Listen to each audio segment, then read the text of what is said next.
spring is taking its sweet old time. It's May 8th in the 2017, and I'm just taking a quick test ride on a Monday night. It's 50 degrees out. It's been in the 30s in the morning, you know, high 30s, but 38. Not looking like a good week for commuting, unless you want to freeze your butt off. So just a quick thing about batteries and battery tenders.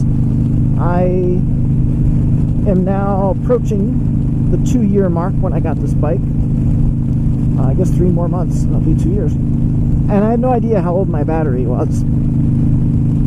And looking online, you know, how long does the battery last?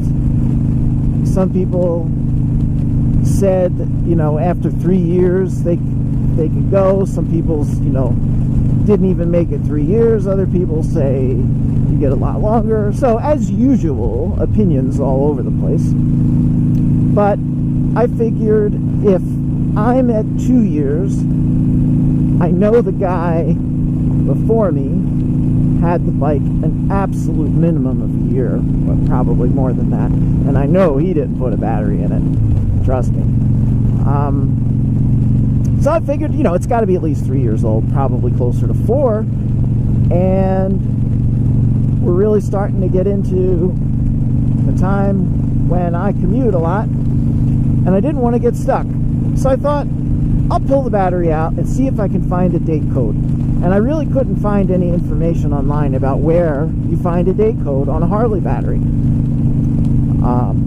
That little mystery is solved. On the bottom of it, there is a little stamp that looks like a clock. And it had a 17, or not a 17, but a 2007 in the center, if I recall correctly. Anyway, bottom line, I got the original battery in my bike. It was manufactured March of 07. And here I am in May of 17, thinking, what? 10-year-old battery? Oh, man. So for a fleeting moment, I thought, gee, I wonder if I could get one more season out of it. It's riding great. No, we're not doing that, because I am not going to get broken down somewhere and not be able to start my bike, if I can help it. So I ordered a new battery. Arrived in a couple days. Very popular site, batterymart.com, has the big crank battery. I've been reading about these batteries for a couple of years. People swear by them. And there's only a few manufacturers in the United States that make batteries, and then they are, you know, sold to different, either AutoZone or Advanced Auto or Harley. You know, Harley does not make their own batteries, obviously. So I don't remember at this particular moment who made the big crank battery, but it was one of those big battery makers. In fact, it might be the same people that make the Harley battery. I just don't recall. In any case, I felt completely confident about $85 shipped to my door. And how can you beat it, right? So the new battery is in. I needed to get it's a little weird. The terminal on top of the battery is not flush with the side, but it's kind of recessed about a little more than 1/8 of an inch. I don't understand why they did that. And they give you a little metal doohickey to space it out, but the problem that created for me is I didn't have enough threads on the screw, because I have my battery cable, my battery tender, a couple little accessory thingies, and the cable that has the maxi fuse. So anyway, picked up a stainless steel screw, a little longer. It's installed, it's ready to go. And here's my test ride. So I have always used the battery tender. The guy before me, who did not ride this bike a lot, had it on the tender all the time.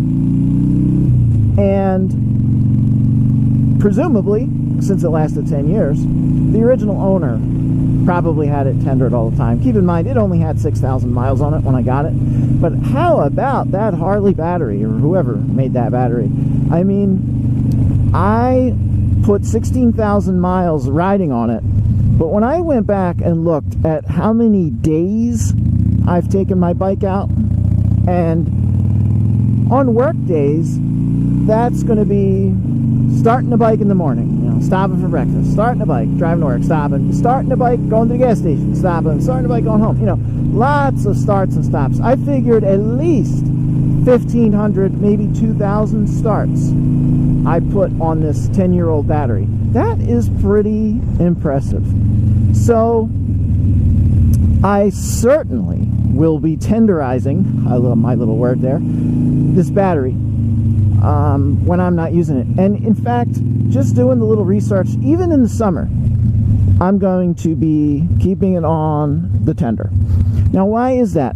Well, what depletes the battery, apparently, is the draining and charging.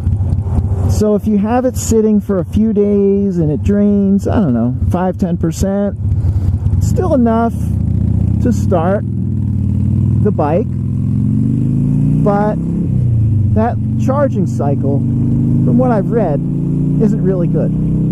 When you put the tender on there, it keeps that battery at like 99.5. You know, when it drops just a tiny little bit, boop, gives it a little charge, keeps it right back where it's supposed to be. And that's what you want for these AGM batteries, which is what they are nowadays. So shout out to the battery tenderizer.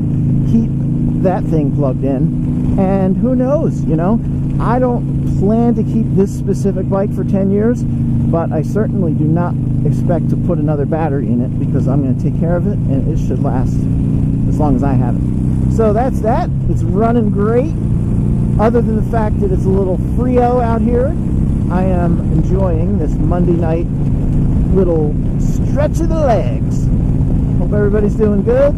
Hope spring arrives soon. That is all for this one. Till next time.